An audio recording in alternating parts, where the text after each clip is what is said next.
बिस्मिल्लाहिर्रहमानिर्रहीम अस्सलाम वालेकुम व्यूअर्स, मैं आप सुनो मेज़बान मोइन खलीद सो तक अपना family YouTube channel Kotli official.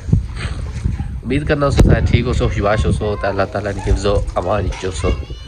आज जिस तरह के मौसम भी काफ़ी सादा सर्दी की आमद शुरू हुई पी आमद की सर्दी दी तुस तक्की सकते हो। काफ़ी बारिश ठंडा गलियां निक्की निक्की शुरू ही गई हुई तक्की सकते हो दिसी हो सीधे तो हूँ अस वीडियो शुरू करते हैं। बड़ा ठंडा मौसम आ व्यू इस चार शर्ट पे तुसें दस रहा है जी तुस तक्की सकते हो। बिल्कुल जरा बड़ा खूबसूरत व्यू आ चार शर्ट चढ़े हुए दिन नज़ारे करो तुस तक बड़ा खूबसूरत आ भी।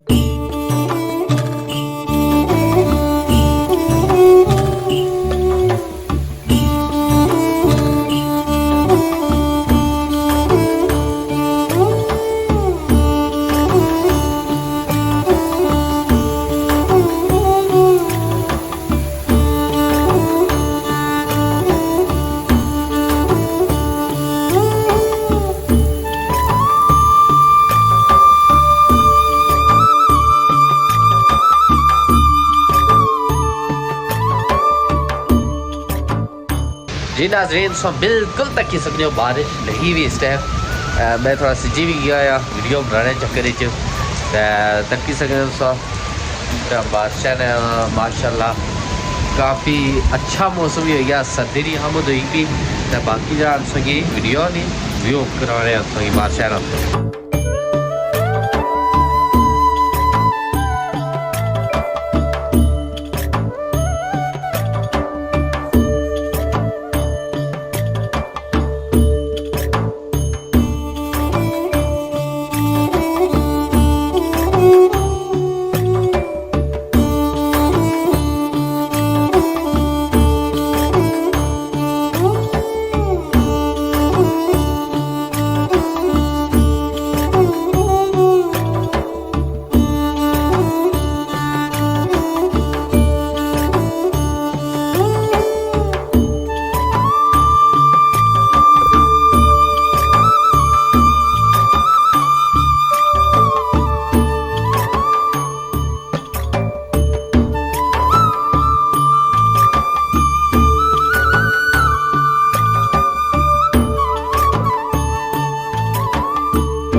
उम्मीद करना दोस्तों कि साड़ी वीडियो बड़ी पसंद आई उसी अगर साड़ी वीडियो पसंद आई लाइक लाजमी करे है शेयर भी करे है तो नाल ही साढ़े चैनल की सब्सक्राइब करे है कि काफ़ी आसान जरा मोनेटाइजेशन ने नज़दीक आ तो इस वास्ते जरा साढ़े चैनल की लाजमी सब्सक्राइब कर सो तो पुरानी सपोर्ट ने नाल इंशाअल्लाह जल्द अज जल्द चैनल भी मोनेटाइज उसी तो वो भी तुसों की खुशखबरी असा सुनासा तो हूँ तुसों को इजाज़त फिर कुछ नई वीडियो नाल हाजिर हो तब तक अल्लाह सोने वाला है।